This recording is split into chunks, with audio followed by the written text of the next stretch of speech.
And I just thought it was really funny further back, yeah. that like then what triggered this like profound mystical experience was just him just like in meditation casually speaking to his pineal gland and just asking it, where are you anyway?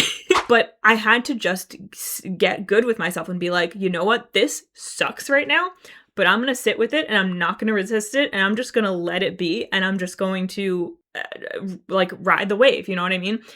And I just, at a certain point, had to get disciplined with myself like that. Hello, and welcome to Sunflower Philosophy Podcast. My name is Juliana. I'm DC. And we are board-certified consulting hypnotists with the National Guild of Hypnotists.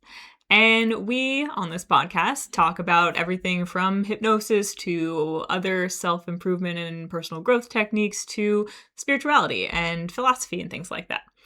So today, we are doing the first episode of a series that we will be doing covering the book Becoming Supernatural by Dr. Joe Dispenza. Yes, if you're watching the video, you can see DC displaying the cover. And we are going to talk about the first few sections of the book, so forward introduction, chapter 1 and chapter 2, probably mostly with a focus on chapter 2. Yeah, definitely more to say about chapter 2. Yeah, and I hope that you guys are either familiar with this book or just really curious about what is in it, because I know that I honestly hadn't heard of it until my mom here brought it up to me and was like, hey, I think we should read this and do a podcast about it. You know, I don't even remember exactly. This wasn't that long ago. I don't remember exactly how I had the idea of, let's read this and talk about it. I don't know, but you know that I'm always excited to read a book and talk about it. So I was immediately like, yes, let's do it. Even though I personally don't have a lot of familiarity with Joe Dispenza, I've definitely seen him on podcasts here and there. I had some idea that he was involved in spirituality and maybe science and combining the two, meditation and stuff like that. But I don't know, even now, I don't know that much about him. So I was just going in, not with a lot of bias or like brand recognition behind this, but just more focus on, okay, what's the subject material going to be? Like, is there going to be something in here that's useful to me and stuff like that? And I was like, yeah, I'm down for that adventure. And I do want to point out, before I mention like my familiarity with him, that we have not discussed this before. We don't talk about our topics before our podcast, so I'm not sure what her impressions are, and she's not sure what mine are. We would start to talk about it and catch ourselves, and then say, "Oh wait, we can't talk about this." Yeah. But that's, I guess, says something about the book, that we wanted to talk about it. That things came up that we wanted to talk about with each other, but then we said, no, save it for the podcast. But yeah, I don't have a tremendous amount of experience with Joe Dispenza either. I've heard him speak before. I like what he says. I cannot remember what made me say we should read this, and I cannot remember. I don't know, because you bring up new things a lot that you come across, so I don't remember if there was a specific thing you mentioned that triggered this. I know. I drive her crazy. It's like, since she's my daughter and my business partner, I drive her crazy with all the things I come up with. Well, now you can just share them on the podcast. Yeah. Now I can drive you crazy. Yeah. It's great. Welcome. I can drive everyone crazy. Because I mean, do you even remember when you even was kind of like, you have to stop this? I mean, not, listen, I get it. I get it. She's got a lot of great ideas, and also she has a lot of things that she's really interested in. It's not that that's a problem. It's more that sometimes it's overwhelming to be the most common recipient of the information, because I have my own information that I'm taking it, So sometimes I'm not always there to receive, what is usually a really good idea or a really interesting insight. Not that I wasn't doing this already, but I do my best to write everything down instead of just saying, oh, you know what I just thought of, or yeah. But this idea is becoming now a podcast episode, so that's exciting. Yes. So yeah, as we both mentioned, we don't have like a lot of familiarity with this guy, but we're interested in the premise. Okay, how do you want me to? Yeah, I'll read. read about him from his own words, or on the cover of his book. I'll let him identify himself. I mean, listen, if you're watching this, you probably already know more about him than we do. But yeah, like I said, I've listened to him. I know exactly who he is. I recognize him and all that. But on the back of his book, it says Dr. Joe Dispenza is an international lecturer, researcher, corporate consultant, author, and educator who has been invited to speak in more than 33 countries on 5 continents. As an author, lecturer, and researcher, he is driven by the conviction that each of us has the potential for greatness and unlimited abilities. In his easy to understand, encouraging, and compassionate style, he has educated thousands of people, detailing how they can rewire their brains and recondition their bodies to make lasting changes.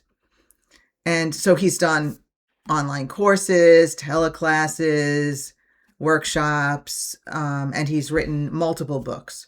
So yeah, Dude's done a lot. Dr. Joe Dispenza. Yeah.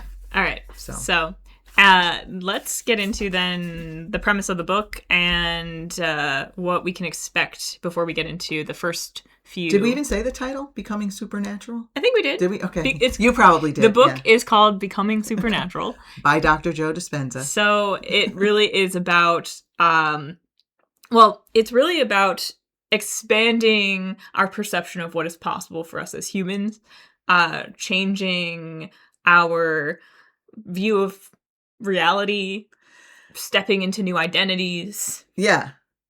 And doing things that... A lot of the stuff that we do as hypnotists. Yeah. Right? I mean... Well, that's one of the things I think that drew us probably to the book, right? Yes. I can't remember specifically, but now it's coming back to me that I was like, you know what? As hypnotists, I'm always looking for, I love to learn. So I'm always looking for, new techniques, new ways of looking at things and how we can help our clients. Yeah. So I think I just said, you know what? Let's try something of Dr. Joe Dispenza's. I've heard him speak before. Let's see if there's something in here for us and our clients, and it'll make a good topic for a podcast, I think. Yeah. So it definitely aligns well with what we do, and I also always enjoy a book like this because I'm really interested in how I can implement it in my own life. And I especially now more than ever, actually, this is something I think I want to talk about before we get into the book itself. Sure. Something that I was really, excited isn't really the word, but what made it feel like this was the right book and right time for me when you brought up the book and I was kind of looking into it and figuring out what it was really about, was the fact that now being a hypnotist and having worked with people and myself in ways that have actually helped me break limitations and develop a new relationship with also the prospect of meditation and brain waves and frequencies and things like that, and slowing down and being more present. I feel like this now more than ever I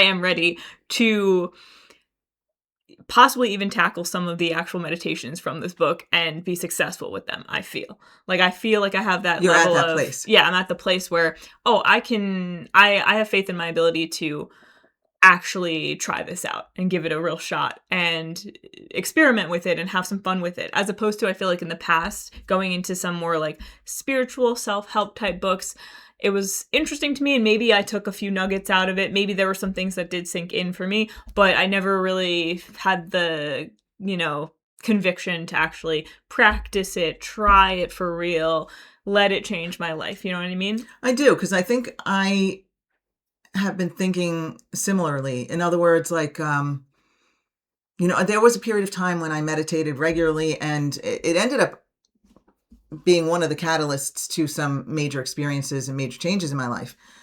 And, just in my own way that I'm designed, I kind of like left that by the wayside for a while. And now, I'm doing like self-hypnosis and we hypnotize each other. But I also feel ready to return to meditation, but like now in a different way, so I think that's what this book is going to offer us, maybe some new techniques and different ways of looking at it and all that kind of stuff. So I kind of feel the same way. And, I mean, we've only read, well, you went ahead because accidentally, but that's fine. I accidentally read through chapter 3. And that's Didn't fine. know I was reading chapter 3. Yeah. That's fine. She was reading the ebook. The ebook so was a little confusing. Less clear. But like getting through chapter 2 and also reading the introduction, and he tells you what's coming up in the book, there will be meditations and techniques that we can put into practice. So I figured we'll try them out, and that will also be part of the discussion in the podcast, like our experience with that. Yeah. So I'm excited for it. Yeah. So what did do you want to address anything from, like, say, the foreword? Greg Braden wrote the foreword, and I'm also familiar with him. I've watched him on YouTube. I actually have probably listened to him more than I have to Joe Dispenza. I'm probably more familiar with Greg Braden. He's also like, they're both like scientist spiritualists. I mean, that's, my take on it. They're combining science with spirituality, and I think that makes real sense when you read like these kind of books and you listen to them speak and the studies and stuff that they present. It makes sense. But did you have anything like maybe that you want to say related to Greg Braden? I just had like a quote or two that I wrote down. Okay. So I figured I'd read that. I'll probably just read the first one that I wrote. I wrote this one from, it's from the forward. I forget which part, but it says, the idea for the model is simple. Once we have a direct experience of a greater potential, it frees us to embrace that potential in our everyday lives. And I really just like how that was setting the table for what this book is really about. It's kind of the thesis of this book, right? Is giving both anecdotes and then also principles and steps to follow to open your mind to what is possible for you and to get you out of the ordinary, the normal, this is my life and that's all it is kind of thing. And I just think he did a really good job of summing that up. Well, what's really crazy is I didn't underline the first part. The idea for the model is simple, but what I underlined was the next part of that sentence. Once we have a direct experience of a greater potential, it frees us to embrace that potential in our everyday lives. That's the only quote I underlined in the entire foreword. Nice. And it's the same one that you just read. And so I think that's crazy. Yeah, I think that's crazy. Pretty funny. That's really cool. And I agree, because I underlined that because I felt like it pertained specifically, like not only to me, but I mean, like, because it pertained to my own experience, that once I've had that taste of greater potential, that does free me to embrace it in my everyday life. Yeah. Kind of thing. So it's like what I was saying about my experience with hypnosis now opening me up to the ideas in this book, feeling like I'm ready to actually maybe try them out and experiment with them for real. Because I feel like I would have been open to these ideas even years ago, but I might not have had the faith or conviction to be like, but it's possible for me, Right. And now I'm like, yeah, it's possible for me.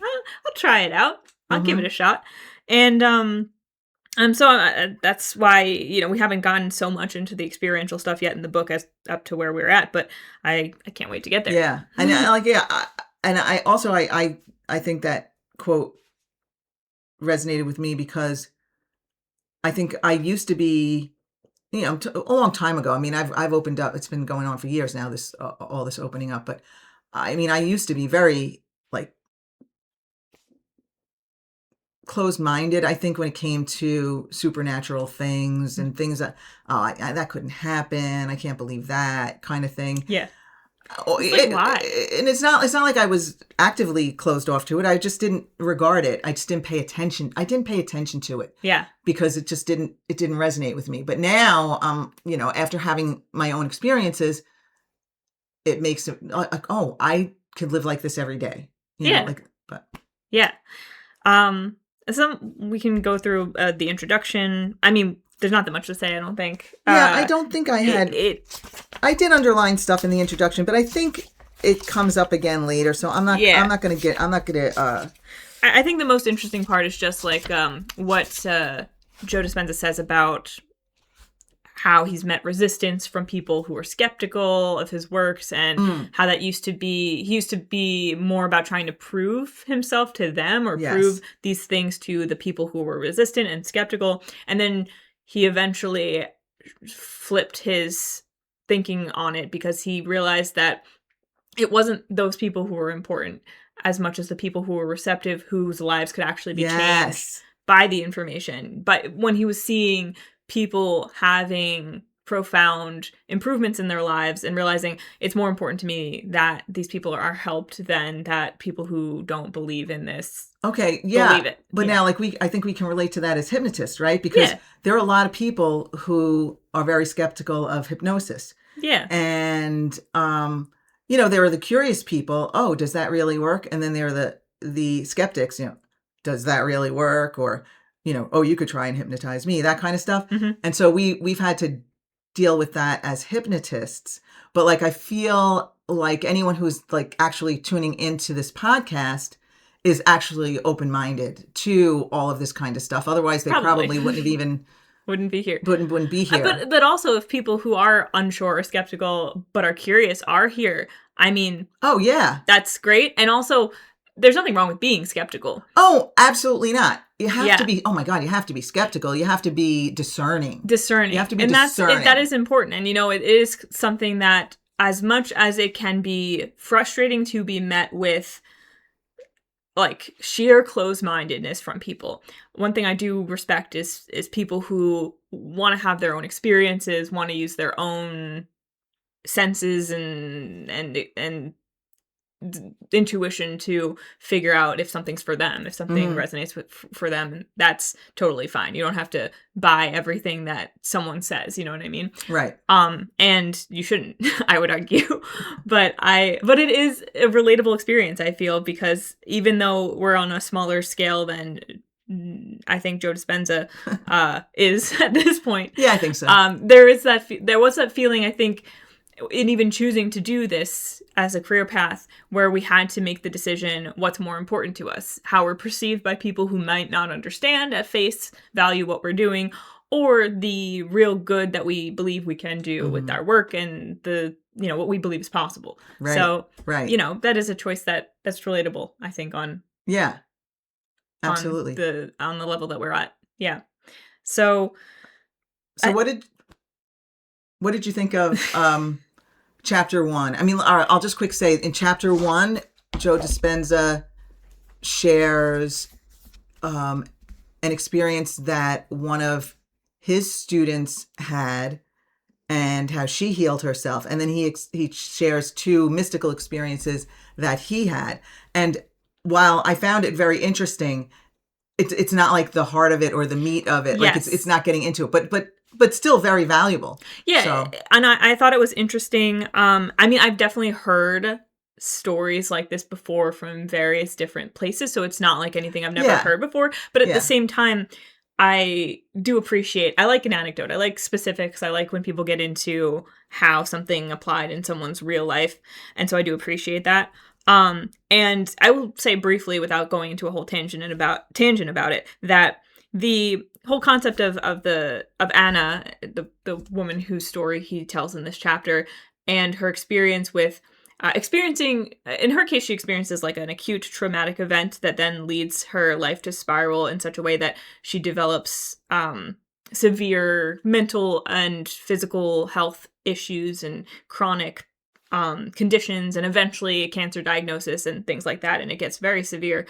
And then eventually she chooses to slowly, day by day, sit in meditation and change her mindset, change her relationship with her body, with life, and fall in love with life again. And then eventually this shifts her out of that. And I will say that my experience in with that kind of thing isn't as acute or extreme, I would say, as Anna's, but I can relate to the experience of developing some mental and physical health conditions. I was diagnosed sort of diagnosed. They were just kind of like, it's probably this, with fibromyalgia as like a teenager. And I had a lot of anxiety and panic attacks and just like the whole gamut of just physical discomfort that honestly didn't really have a concrete solution, didn't really have anything that I could work with medically speaking to help me feel better, fix my life and whatnot. And so on my own, I kind of had the experience of going within and noticing that how much my like mental and emotional state impacted my physical state, my like the pain I was experiencing or my digestion or whatever. Noticing that and then realizing that I had to fix something about like the way I was thinking, the way I was relating to the world. And I didn't follow a program. I was kind of just taking wisdom where I could from sources that I could. It was a very internal process for me, but I do relate to the experience of turning around your experience with life in such a way that eventually the ailments that you have, the things that you are dealing with on the physical level that are uncomfortable, like physical symptoms and things like that, turn around. And I don't experience that. I don't experience like, I wouldn't say I have fibromyalgia today. I haven't really identified with that as a thing for a long time. And I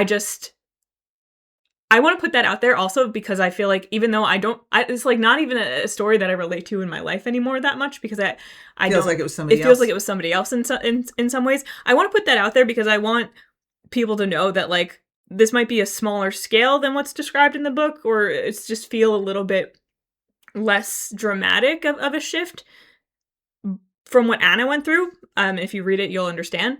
But it's not just her. Like it's an experience that I can relate to. I'm like, yes, no, I do believe that is possible. That right. You can. You healed yourself. I did. Yeah. Well, I mean, like if you recall, because you were a child, there were no medications available for fibromyalgia for children. So you had no choice basically but to heal yourself in a way because there were no medications that were I guess FDA approved for fibromyalgia in children. So and yeah, and there wasn't a lot of at the time, you know, I just didn't feel like there was a lot of support medically speaking, you know. Right. And there wasn't. And also and so I just was like, well, I want to, but I don't want to like live this way my whole life. So I want to find a way to not. Right, right. and you know, I mean, even though they said, oh, it's fibromyalgia, it didn't feel like it was a definitive wasn't like thing. A definitive, yeah, it was kind of. But like, if you remember in the book, it started out that way for Anna, right? One of the first things she was told is that they didn't find anything, so she must have an autoimmune disease. Mm-hmm. And it's not that autoimmune diseases aren't real, but in Anna's case, they couldn't find anything, so they just assumed it was that. Now, eventually, the autoimmune, as you mentioned, right, led to cancer and other illnesses. So she ended up with medically diagnosed ones. But like, I think for you, it was really fortunate that you were able to change your mindset over time and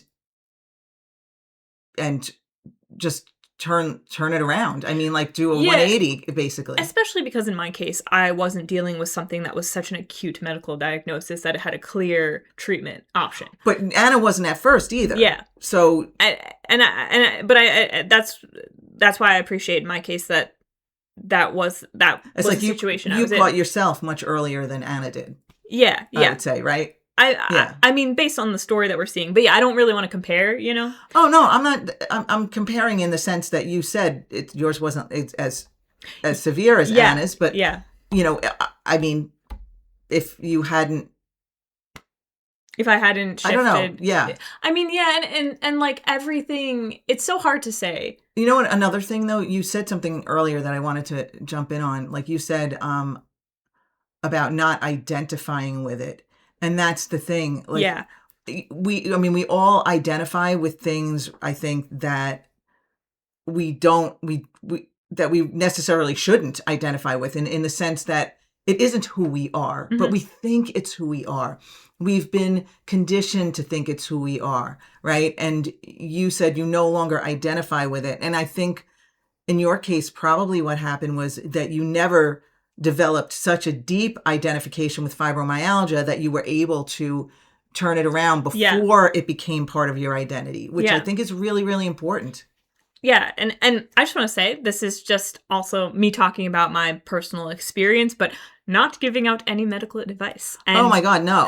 Oh. And also, I feel like mindset shifts and modern medicine can work together. 100%. Absolutely. I just want that to be clear. Well, I mean, I just want that to be clear. I think Anna did that. Yeah, she did. She did that. She had she had treatments that she was going through, and she was seeing doctors and working with them, but she was also shifting her mindset to a place where she could eventually absolutely heal. No, that's a good point. That's a really good point. We want to definitely make sure we say that because and I think sometimes that's why I don't know how to talk about my experience, because it was so removed, I feel like, from the medical field, because so much of what I was going through, it felt internal. And I do feel like there was a part of me that just felt confident, even though I was maybe miserable at the time and not the most positive or optimistic person. I feel like there was deep down a part of me that felt confident in, like, whatever I'm dealing with isn't so severe that I can't overcome it.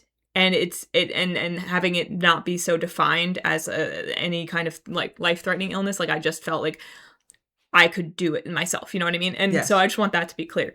But but that being said, so that's why I did appreciate this story, and a lot of what her experience was resonated, and explained a lot, I think, of what I was doing for myself, even though I didn't have the words to explain it really. Yeah.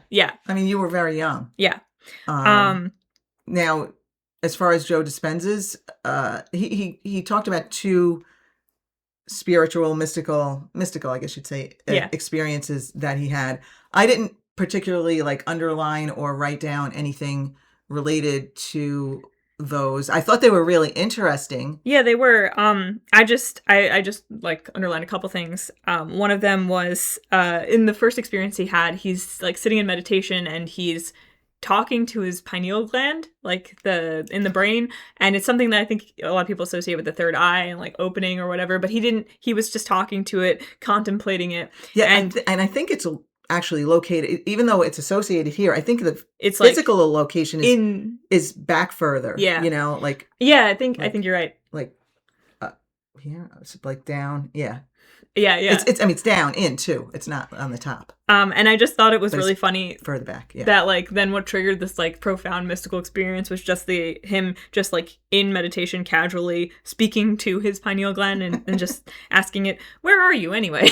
I actually forgot about that. I just thought that was I thought that was kind of it was funny because it's just such a like casual opening to a very profound experience for him, where then he's like experiencing space and time in a unique way, and he's seeing himself in the present and the past and the future, and all from just talking to his pineal gland.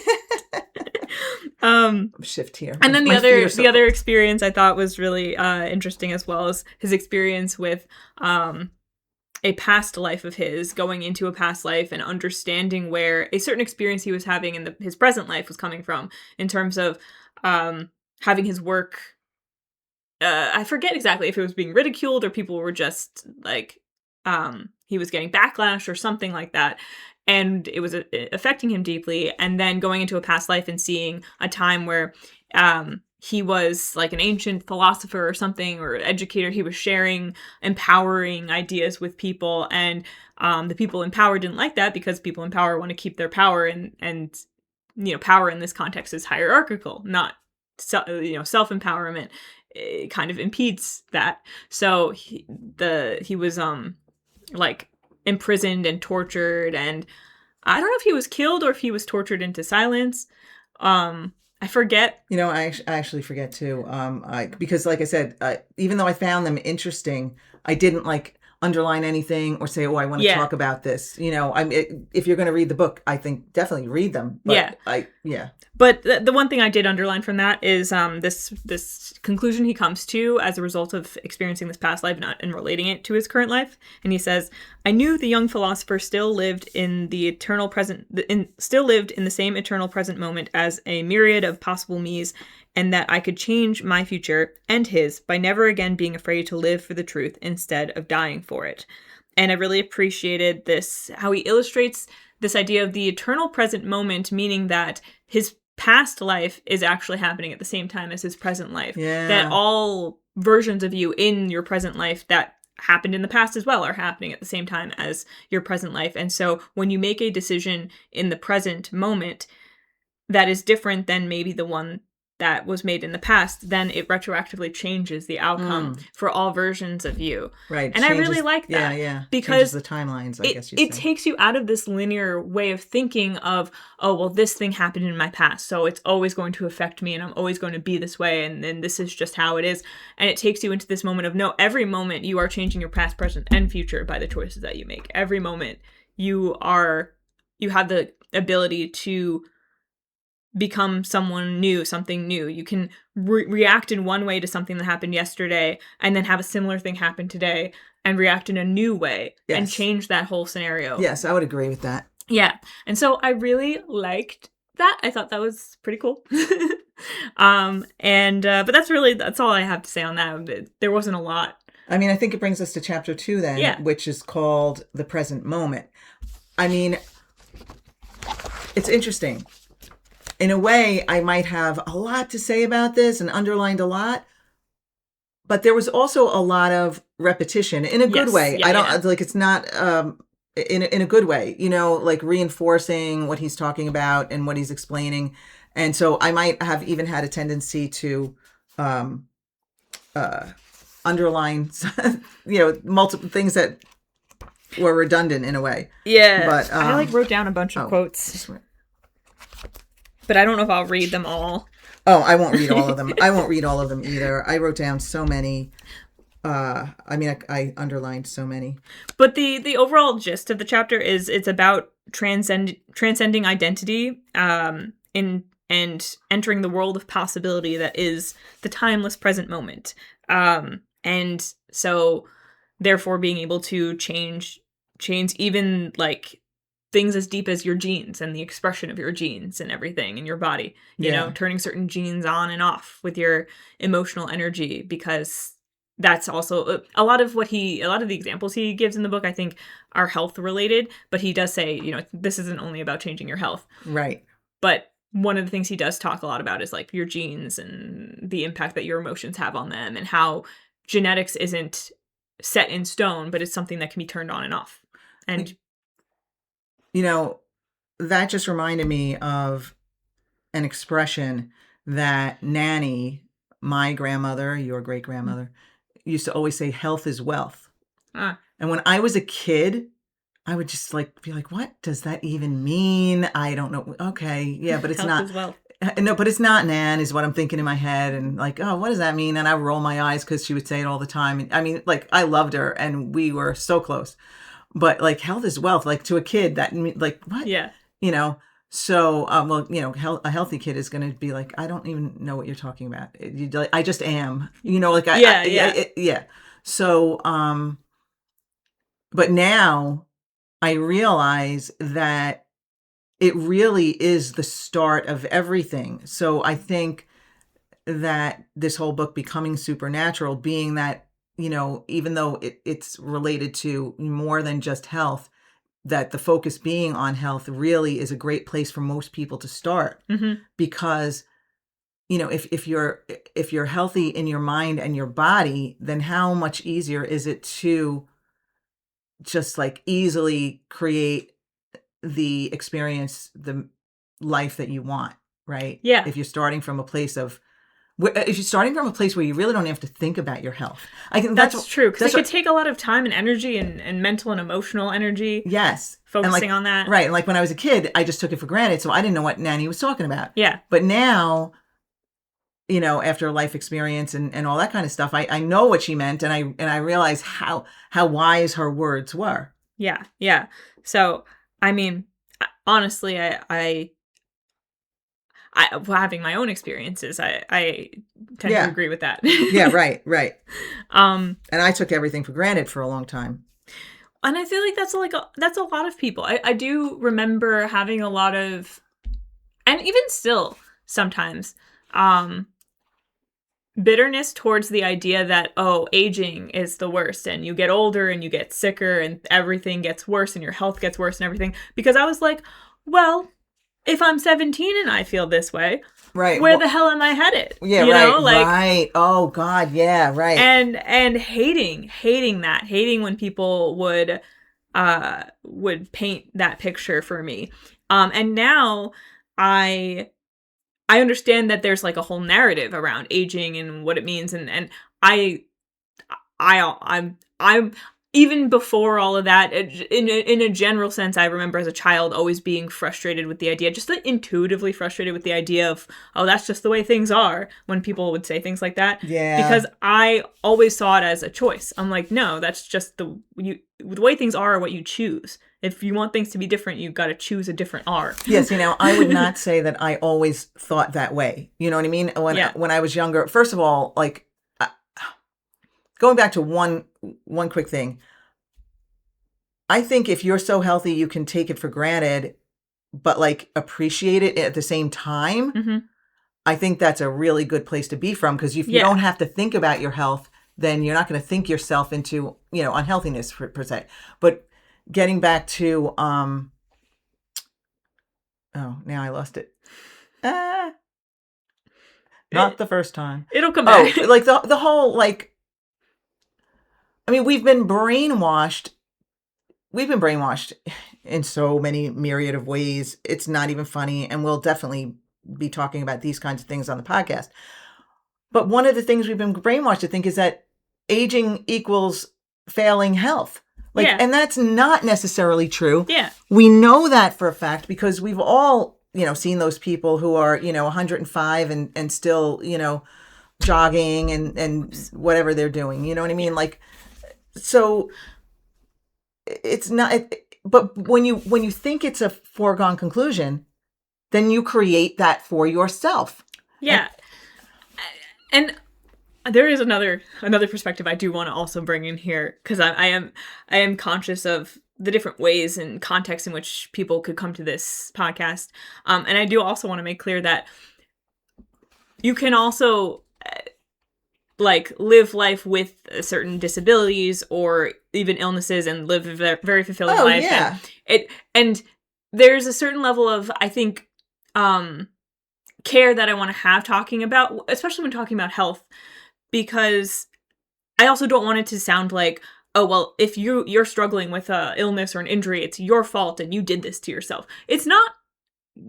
I feel like you can believe in the possibilities of healing and the potentials of what the human body and the universe is capable of, but then also accept the idea that sometimes things happen and it's not about, oh, it's your fault, you did this to yourself. Things happen in life. Right. And how your experience unfolds for you, it's your choice, but it's also like it's a little bit more complicated than that, I think. I do. And I feel like if people are coming to this kind of information, then they're generally maybe seeking this kind of solution. Maybe this is in the cards for them. This is something that they want to experience. But I don't think that, I don't want it to be like, oh, someone, I'm not moralizing health condition. We're not moralizing health conditions here. That's really important. I understand how it can come across, and I understand the frustration of being in a situation where you're struggling with something, especially something really serious, and having someone say to you, oh, just do this and you'll be better or whatever. Like that, when you're in that mind state, when you're in that experience, it's not really helpful. And No. it comes across, it can come across as very very naive. Well, going back to Anna. Yeah. She had the care of medical doctors and she changed her mindset. Yeah. So she, she had the best of both worlds. This is about the possibilities and experimenting with them and the hope for increasing like awareness and studies around these kinds of things in the future. But I also feel like I don't want it to be like, I understand what you're saying. Yeah. You don't want to discounting someone. You don't want, right. You don't want to discount experience. someone's experience. You don't want them to blame themselves. Yes, exactly. To feel now, like someone else is blaming them. It's not. This is my own personal experience, so I'm not saying other people should do what I do my best to do, but I do find it empowering when I have an unwanted experience, when I say to myself, oh, okay, I accept responsibility for that. That's my personal experience. I'm not saying everyone should do that. I'm not saying it will work for everyone to do that, but it works for me. I think that's the most important thing. It works for me. If it works for you, if it feels right for you, if this information feels right for you, if this feels like, oh, this is an opportunity, an option, a path forward that I want to take, it feels empowering, then it's right. And that's the most important thing. Listen, it's about empowerment. It's about feeling like, oh, you know what? I can give myself permission to take this opportunity and try this out and see if it works. Right. And now I will say, we haven't even, we're reading this book a little at a time and then doing the podcast, as we go. So I haven't read the whole book yet. But I would say to anyone who's listening who may have some kind of health issue or something that they want to change, why not give it a try? You know what I mean? Like, it's a book. Mm-hmm. It's a book. Yeah. You can read it. You can read the book and decide again, it's not. I don't really know I don't know. We don't know what's coming up. We don't know how we're going to feel about all that and how it's going to work for us and everything. But just to say, I know when talking about these things, there can be sometimes this feeling of, oh, well, my experience is being discounted because people are just saying, oh, you can just overcome it. And it's like, it's well, we're definitely not doing that. And no. So, but I say that as someone who understands that mindset because I've been there. And so that's why I bring it up. It's something that comes up in me because I understand that. And so anyone who's in that place, I want them to know that I'm not, I do know where you're coming from. I do. Okay, Juliana is not blaming you. I'm not. And the thing is, I love these kinds of things because this is exciting to me, right?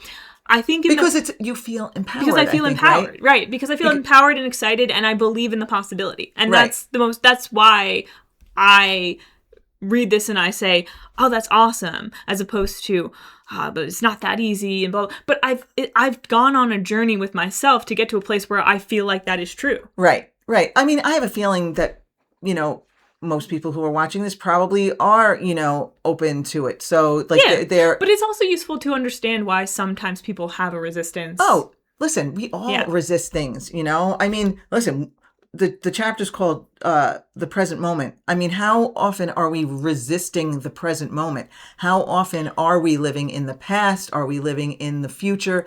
And by default, I mean, that's why, Well, on that topic, we can, moving into the chapter. That's, I actually underlined, I think, a quote where he's talking about when you're training your body to become less resistant to the present moment through meditation. And he talks about specifically hypnosis. The body tries again to return to the familiar past because it wants to engage in a predictable future, but you keep settling it back down.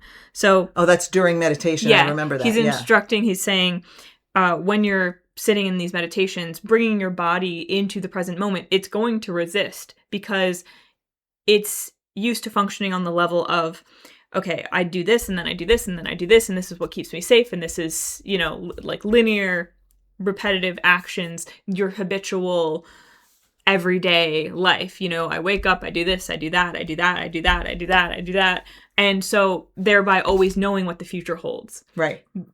The body, especially, and he connects this to living in survival mode, a body that is living in survival mode actually it's before that quote. It says, when we are in survival mode, we automatically become materialists, defining reality with our senses by what we can see, hear, smell, feel, and taste. We also narrow our focus and put all our attention on matter, on our bodies existing in a particular space and time. So it's the idea that when your body is in survival mode, you're very in your body, in your senses, in what's next, what's happening right now.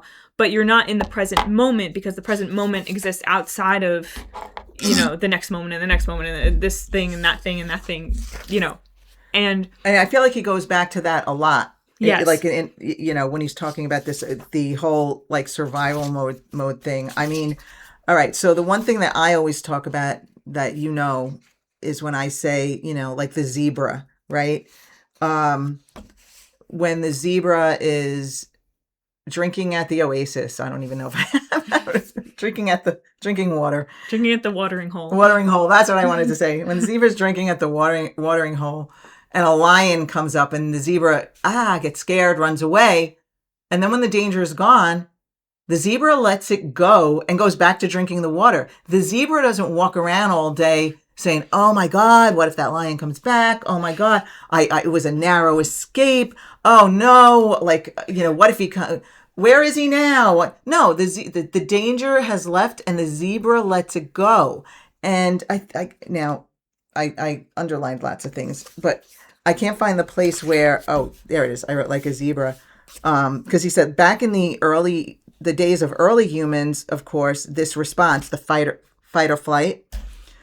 This response was a good thing. It was adaptive. It kept us alive. And once we had focused our attention on the cause and then the danger had passed, the level of all those stress hormones went back into balance, like the zebra, right? The zebra had those stress hormones, but then, or has even, has those stress hormones. But once the lion is gone, once the danger is gone, the zebra just balances out again. But in our modern world, we're constantly thinking about the past, things that happened and reliving them in our minds. We're thinking about the future, the things we have to do, the things that are coming up. And we're not leaving any room for the present moment and for any sort of change. Yes, because as he says, the present moment is the unknown. It exists in the unknown. In the true present, you exist outside of time and space. You don't have an identity. You don't have, you exist beyond whatever you identify with in your day-to-day life, because you transcend all of that in that present moment when you're truly plugged into it. But with survival mode, like the reason why your body resists that and tries to like look at your phone or like, okay, I gotta think about this. I want to get up and do this. I want to go watch something. I want to listen to something. I want to, be engaged with the senses. It's because it's still in survival mode. It's not settled down yet. It hasn't bounced back. Yeah. And he also talks about how your body can get addicted to those hormones. Yeah. Addicted to emotions, addicted to emotional experiences. And the hormones that are produced and all that. Yeah. So that's why it takes like repetition and sticking to it like Anna did with, the meditations and all that kind of stuff to change her mindset, to change her inner world, to change the hormones, to balance them. It takes time. It took time to develop, the autoimmune and then the other diseases, right? And so it takes time to get the body back in balance. Yeah. So, yeah. And he says, the hardest part of any war is the last battle. That means that when your body as the mind is raging, causing you to think that you cannot go any further, wanting you to stop and return to the world of the senses, you keep persevering. So saying you sit with the discomfort, you stay in the meditation, and you don't just, like when people say, "Oh, I can't meditate" or whatever. It's like, I used to say that. I used to say that too. I used to feel that way, but it's just because the point is, especially in the beginning, you are sitting with that discomfort. You are overcoming the discomfort. You are allowing the discomfort to be and not resisting it, not trying to placate it, not trying to fix it. You're just letting it be and letting it wash over you and dissipate. Right. Because that's the only way to do it. And sometimes it does get louder before it quiets down. And it's that ability to sit through the loudest part of it that gets you over that hump, that gets you over the edge. And I feel like even though I don't like meditate a lot, like sit down and meditate, I understand this experience really well because I went through, various periods of time, like I was talking about my health issues before, but then also later on in my life dealing with just some like intense emotions that were probably related, but to the previous health issues I had, but now we're presenting in new ways where I was really working to address my emotions, sitting with really intense feelings and emotions, and like to the point where like for me it was like almost excruciating, but learning that that wasn't going to hurt me, that they were just to let them come up, just let them be, wasn't going to kill me. It wasn't going to do anything. I was just going to let that happen and not resisting it. And eventually I mean, I just I don't have the extreme experience, the extreme resistance, the extreme emotional buildup anymore, right? But I had to just get good with myself and be like, you know what? This sucks right now, but I'm going to sit with it and I'm not going to resist it and I'm just going to let it be and I'm just going to like ride the wave, you know what I mean? And I just at a certain point had to get disciplined with myself like that. And that's I feel like the point of this stuff is not comfort. The point is what's beyond the discomfort that you initially experience. And the there's something more fulfilling than comfort, you know what I mean? On the other side of this. Oh, absolutely. And I do think there's an increased level of comfort in everyday life in terms of like dealing with the initial discomfort of sitting with yourself and being in the present moment. Leads to more options, opportunities, the world opening up for you, and more confidence in just your ability to you don't resist the discomfort that you experience in life anymore. Getting back to a point you made earlier, it's not only about health, right?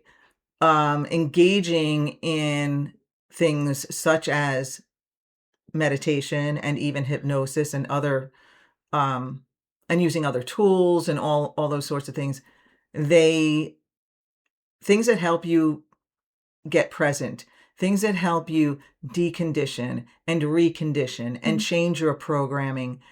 All of those things allow more space in your life for, as he talks about, the unknown. I would say new opportunities. I would say drawing things that match your now higher frequency, your now higher vibe that you put out there, or as he would say, electromagnetic field.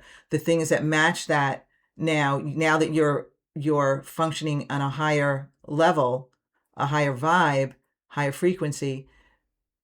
Now there are new, fresh, exciting things that match that frequency. So it's more than just health. Yeah. You know, I mean, again, I think bottom line, you know, you want to feel good, you want to be good, but it does make room for new stuff, because he makes it a point, right? If one of the quotes you were reading, you know, alludes to it, and then he's got this other quote that mentions like examples of all the things that you are spending your energy on, your focus on, and so like every person, object, thing, place, or situation in our familiar physical reality has a neurological network assigned to it in our brain and an emotional component connected to it because we've experienced all these things. This is how our energy becomes bonded to our past, present reality. In other words, your past coming into your present now. You're like, it's connected because you're bringing it with you. Therefore, as you place your attention on all these elements, your energy is flowing away from you, and it leaves little energy in your inner world of thoughts and feelings to create something new in your life. So like, here's some good examples. You may use your friends to reaffirm your addiction to suffering. You may use your enemies to reaffirm your addiction to hatred. It begs the question, how much of your creative energy could you be using to design a new destiny? So when we're all focused on the things that happened in the past and the things that we expect to do in the future, or the things we have to do in the future, when we're all focused on that, there's no room. There's no energy. There's no space. Yeah. There's no energy for something new creation, else, something for new. something new. Yeah. Yes. That's why we keep recreating the same reality over and over again, because this present moment right now is already created, because it's based on what we've just experienced in our past, or many of our experiences in our past. So making space for the energy for something new, that's when, okay, so in January of 2017, I gave up TV. and not permanently. I now watch TV again, but I gave up TV. I gave up Facebook. I gave up Twitter. That's pretty much all I was doing at that time, but I gave it all up. But I was like addicted to the news. I gave everything up, and that opened up So space much. and my energy. Yeah. Like the way he's wording it now, I never looked at it as my energy, but Mm. it opened up my energy to for new experiences, and new Yeah. experiences came flooding in. Don't ask me what I did with my time when after I gave all those things up, but I had all of this space for stuff to come in, and it did. Mm-hmm. It did. Yeah. Yeah, it's like it's really interesting because so one thing we haven't been talking about, but in the book he is talking a lot of in terms of in scientific terms. He's talking about studies they did, Mm. machines they use to measure the energy in people when they're meditating and brain waves and all of these things. So And even blood if you're tests, really right? I and think. yeah, if you're really interested in like the really scientific like lingo and charts and graphs and aspects of it, definitely read it. If you haven't. But one thing I will say when he talks about energy and energy also as it relates to emotion, like emotion is energy in motion. So Yes. when your emotions are getting drained into things like that you're perpetually recreating in terms of like if you're caught in resentment and anger, hatred, fear towards things in your life, and you keep recreating that, it's just draining your energy. I keep wanting to call it mana because I'm thinking of like in certain like shows or stories where like there are characters who cultivate their energy and use them like for magical acts or use them for fighting or whatever. Like there's a lot of that in like anime, like characters who cultivate their mana, their power, their energy, right? And that's kind of what this is. Like you're cultivating your magical energy, your energy that you can use to create something new, something special, something unknown to you as of yet. Or you can let it flow away from you into things that are maybe of a lesser importance or that are draining, that suck the Yeah. energy out of you, that are just not as fun, Well, not as interesting. here's a quote. How much of you? He says things like this many times, but here's one of them. How much of your creative energy is tied up in guilt, hatred, resentment, lack, or fear? The truth is, you could be using all of that energy to recreate a new destiny. Yeah. And honestly, that just sounds more fun to me. It does. And I like thinking of it in these terms. Like I'm someone who I love stories and fantasy and magic and all these things. So I like also thinking of it in terms of like, oh, like I'm like a wizard or whatever, a warlock. I'm like cultivating my energy and then I'm like using it, for like to cast spells and stuff. It's like witchcraft and things like that. That's fun. I like thinking of it in those terms because that's kind of what it is. That's I mean that's kind of what it is, and it's really cool to think of those things that you see in like books and movies as sort of real experiences that you can have. Well, I mean, when you think about it, there has to be some basis for it, because how would someone even come up with something? You know what I mean? Like it's really hard to come up with something that there's no life experience that could be related to it. Right? Yeah. And there were a few more quotes I had from this chapter. Is there anything? I have a ton of quotes, but here's what I was looking for. If you want to like talk about like tests that they did, they had people study participants move into elevated emotional states, and then they tested their immune system. I think it's a blood test, if I'm not mistaken. Oh no, saliva. I'm sorry, it was saliva. Okay. But yeah, so they actually test for that, and like these people who did like 10 minutes a day of elevating their emotions to love, joy, inspiration, gratitude for 10 minutes a day, I think by the fourth day or so, their IgA levels, which that stands for immunoglobulin or globulin, immunoglobulin A, also known as IgA. It's a protein marker for the strength of the immune system. And so these people's immune systems shot up to like over the top from just 4 days of that. So one of the things he says that I wrote down was that he says, think greater than the way you feel. I wrote that down too. Yeah. Yeah. Think greater than the way you feel to make real lasting changes. So I mean, like think like, because when you feel something, especially when you feel like a really visceral, strong emotion, it can feel so real to you that the thoughts that come up around that emotion to try to either placate it or explain it or even perpetuate it can feel so real. It can feel like, oh, this is my reality right now. This is true. This is and this is all there is. And in order to create a new experience, a new emotion, something different, you have to think greater than the way you feel by thinking outside of that emotional experience. By realizing that is not all there is. right. It's not all there is. It's not who you are. It's an experience that's happening. It's an energy that's flowing through you, maybe, but that doesn't mean that it has to mean the same thing maybe it did once before when you experienced that emotion, right? It doesn't have to perpetuate in the same way. You can do something else with it. You can shift the emotion. You can use it. You can like harness that, like the guilt, anger, fear, whatever, where your energy is draining to, noticing any of that's like taking up any of your time and realizing, hey, all this is energy and I can redirect that somewhere else. You know what I mean? Yeah, I think greater than the way you feel. Yeah, Yeah. I like that.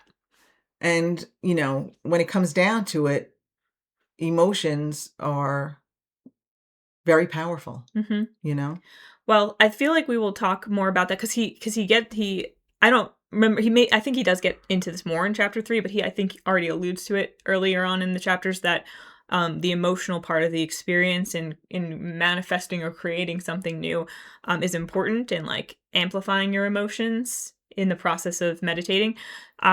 So I think we're going to get more on that. Yeah, because he does mention emotions, and I'm not surprised that he mentions that because, I mean, I'm not going to lie, I know a lot of this stuff already. It's not, I don't think, other than maybe the scientific studies like the IgA and all that kind of stuff, it's not that I didn't know any of this stuff already. I've never heard this before, but I like to hear it in a different way. I like to hear presented in many different ways, different perspectives. And then also it is interesting to have like, oh, well, they did this study or this test or what have you. And I feel like I don't need, like, I appreciate the importance of the scientific research. I don't need that to inform my own experience because I'm willing to just try it out myself and see what works for me. But I do feel like it's really interesting and good and important that, people are doing these studies and hopefully, understanding and connecting more, the scientific and the more concrete and the less, but also the less easily explainable aspects of this that are now having they're becoming easier to explain. Not for me, I guess, but for but for some people.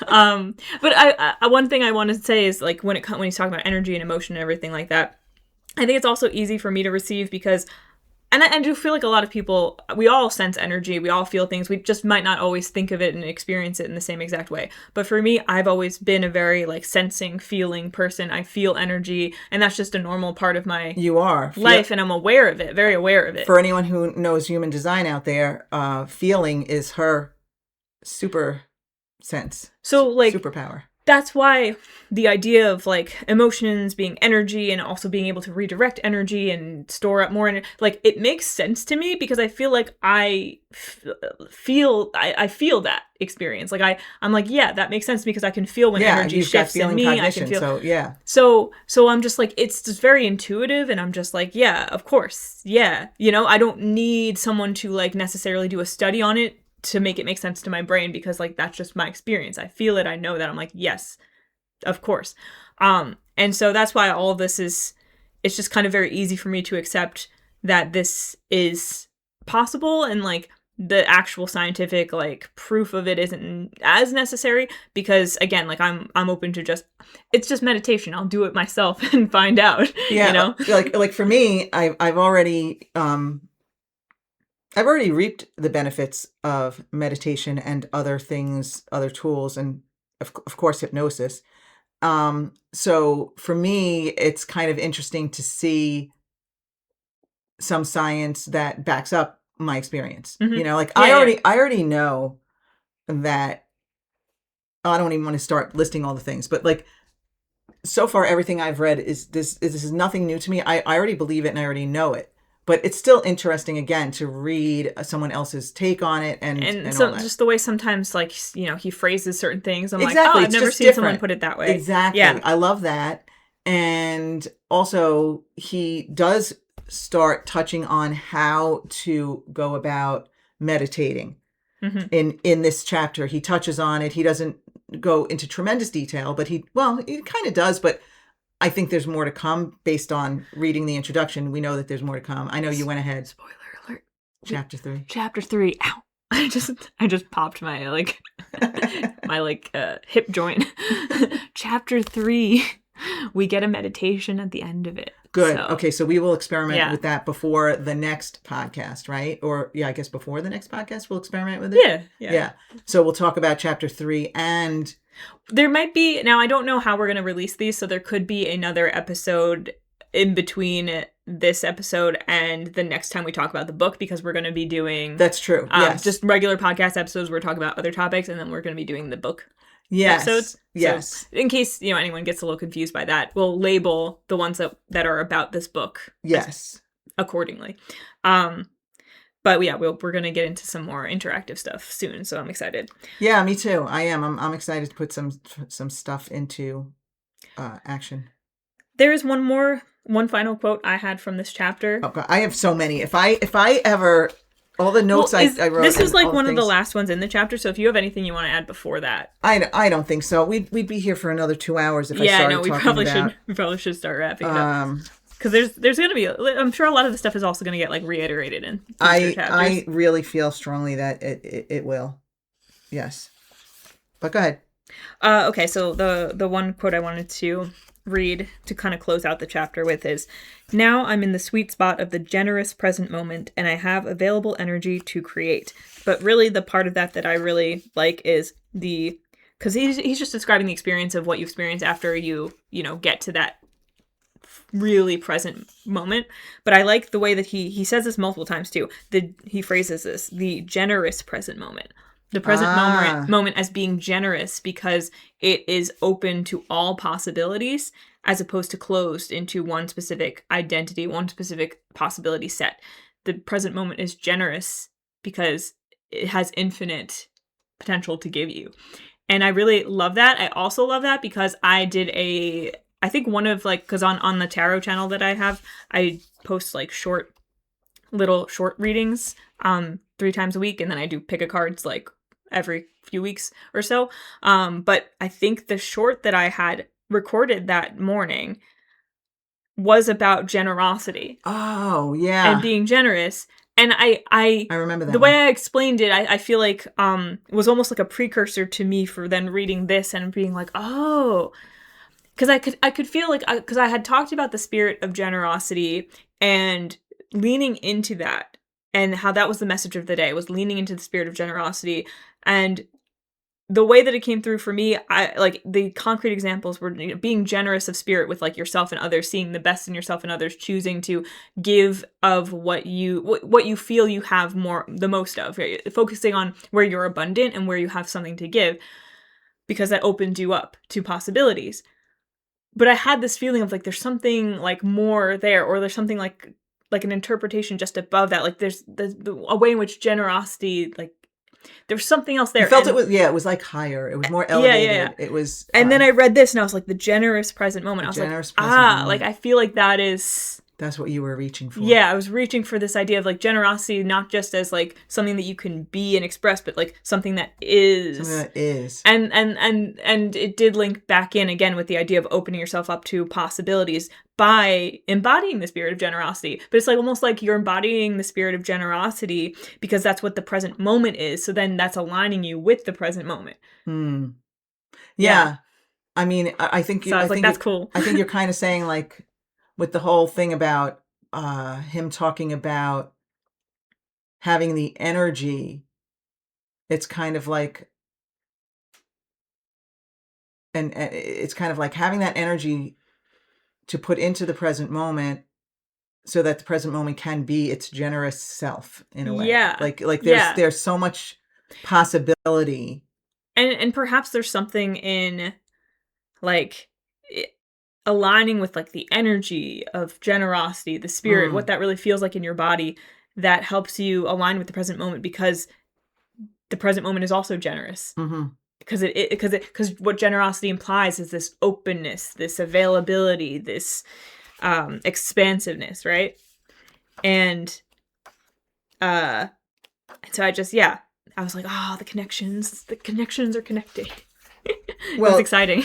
Here's one little brief quote that, even though it's not at the end, I feel like it could kind of like wrap that up, because he says, and this is him talking about himself, "The unknown has never let me down." So like we're all creating these predictable experiences based on our past and our expectations of the future. But what he's saying is the unknown has never let him down, like allowing like something to be completely and utterly different. Yeah. I mean, a lot of this makes me think of things that Abraham Hicks has said, and Joe Dispenza says them in a more scientific way. But Abraham Hicks, for anyone who's familiar with Abraham Hicks, like they say that I lost it now. Oh well. It'll come back. But wow. Yeah. I just went like so in there that I can't remember what I was going to say. It was about like the unknown. It's always... No, I know it was about the unknown, but like wow. Okay. Sorry. You don't know what I was going to say, I guess. No, I don't think so. I think when you lost it, I lost it. Yeah. Anyway, I just thought that wrapped up. The unknown has never let me down. The unknown has never let me down. Like, it wraps up kind of that whole thing there. It does, because he's equating the unknown with the present moment. And the present moment with generosity. Yeah. So, and you never know what can come in for you. Yeah. Like, the present moment has infinite ideas for you. I guess I was going to say something like the fact that, we keep recreating, like, the reason, like, our yard looks the same looking out the window right now, right? Is that's just always, I'm just recreating that from the past. But actually, it looks different than I expected, because I forgot there was snow on the ground when I turned around, so I was expecting a green lawn.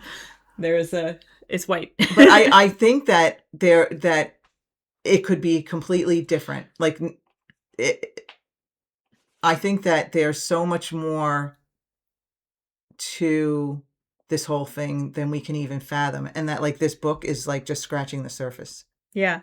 So, well, that's the generosity of the present moment, because there's even more to explore and discover than we already have. And I think, what do you think? I think that's enough. I think you're right enough. That a lot of the things in chapter 2 are going to be brought back and examined. So, more. Yes. So, yeah, so far, pretty interesting, pretty cool. Looking forward to getting into the more, like, the meat of the like, meditations and exercises. Yes, same. I mean, yeah, as much as, chapter 1 was great, I really enjoyed chapter 2 more, because you really got into, like, all the the stuff about the present and meditation and all the things that, yeah. So I guess we'll wrap it up there, and if you are interested in continuing on this journey, then we will see you very soon in another episode on chapter 3, maybe chapter 3 and 4. I guess we'll talk about it. Yeah, we'll have to see what, and how, because chapter 3 is kind of short. So okay. But thank you for joining us this far into the podcast. And if you are interested in any of our stuff, our website, you could check that out. I have links in the description, sunflowerphilosophy.com. We have a tarot channel you can check out if you're interested in tarot. That's Sunflower Philosophy Tarot. I'll have our email address there if you want to reach out to us, ask any questions. And whatever you're interested in, I'll have the links. And if you're on YouTube, Spotify, like, comment, rate the podcast, subscribe, follow, whatever you want to do. And we will see you in another episode very soon. Bye for now.